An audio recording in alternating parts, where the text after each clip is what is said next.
نحمده ونصلي على رسوله الكريم اما بعد فاعوذ بالله من الشيطان الرجيم بسم الله الرحمن الرحيم رب اشرح لي صدري ويسر لي امري واحلل عقدة من لساني يفقهوا قولي. کون حدیث سنائے گا؟ سنائیے. بسم اللہ الرحمن الرحیم. عن ابی ہریرہ رضی اللہ عنہ قال قال رسول اللہ صلی اللہ علیہ وسلم من عرض علیہ ریحان فلا یرده فإنه خفیف المحمل طیب الریح. رواه مسلم کتاب الألفاظ من الأدب 583. احسنت، ماشاء اللہ. اور کون سنائے گا؟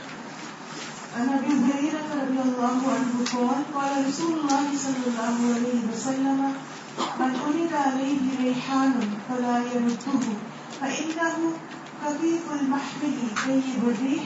کتاب الفاظ من الادب 588. رواہ مسلم. احسنت. چلیے کافی. کوئی شیئر کرے گا؟ میرے سامنے تو پھول رکھا ہوا ہے لیکن کہیں اور بھی پھول رکھا گیا یا نہیں؟ جی آپ. میں ہر چیز اپنے ہسبینڈ سے ضرور شیئر کرتی ہوں. تو میرے بجائے الحمدللہ میرا ہسبینڈ جو باقو لے کر آیا پورے گھر میں کیا اور ساتھ میں گاڑی میں اب جوہی میں بیٹھوں مجھ سے پہلے جو الحمدللہ وہ اسپرے کرتے ہیں. ماشاء اللہ انہوں نے عمل جلدی کر لیا. گڈ. جی. حدیث سننے سے پہلے بھی جیسے میں گھر میں بخور جلاتی تھی، میرے پاس نہیں رہے تو وہ صفائی کرنے کے بعد گھر میں بخور جلا دیتی. تو اس کے بعد وہ بخور مطلب کم ہو رہا تھا تو وہ دیر آف کر کے جلانے لگی. جس دن میں حدیث سن کے گئی تو پھر میں نے اس سے کہا، میں نے کہا تم جلاتی تھی تو مجھے حدیث پتہ نہیں تھی لیکن وہ جلاتی تھی. پھر میں نے اس سے جلوائی اور پھر الحمدللہ مجھے وہ ایک فیلنگ کے ساتھ میں نے اس خوشبو کو سنا تو مجھے اچھا لگا. جی، یعنی بہت سے کام ہم عادتاً کر رہے ہوتے ہیں لیکن جب ہم ان کو شعوری طور پر کرتے ہیں، سنت کی پیروی کے طور پہ کرتے ہیں، اجر و ثواب کی نیت سے کرتے ہیں تو اس سے خوشی کچھ اور ہوتی. کیونکہ بہت سے کام کرتے وقت ہم ایک گلٹی کانشیس بھی ہوتے ہیں، پتہ نہیں ٹھیک کر رہے ہیں یا نہیں، کہیں گناہ تو نہیں کر رہے، یہ اب آگ میں جلا رہے ہیں اس کو، دھواں ہی اڑ جائے گا تو اس کا کیا فائدہ. ایسے وسوسے بھی شیطان ڈالتا ہے دل میں.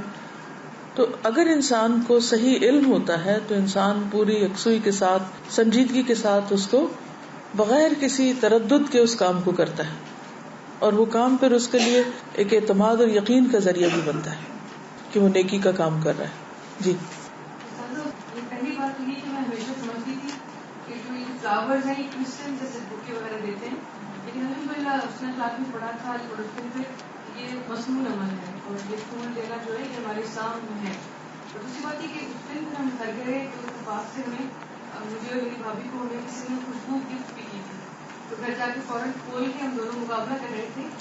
میرے فوراً سے صاف ستھرا لگاتی تھی خوشبو میں نے جائے نماز پہ اور نماز کے دوپٹوں میں لگائی. الحمدللہ مہک اٹھا. جب وہ پورا گھر مہکتا ہے تو سب کے مزاج پر بھی اثر پڑتا ہے. ٹھیک ہے.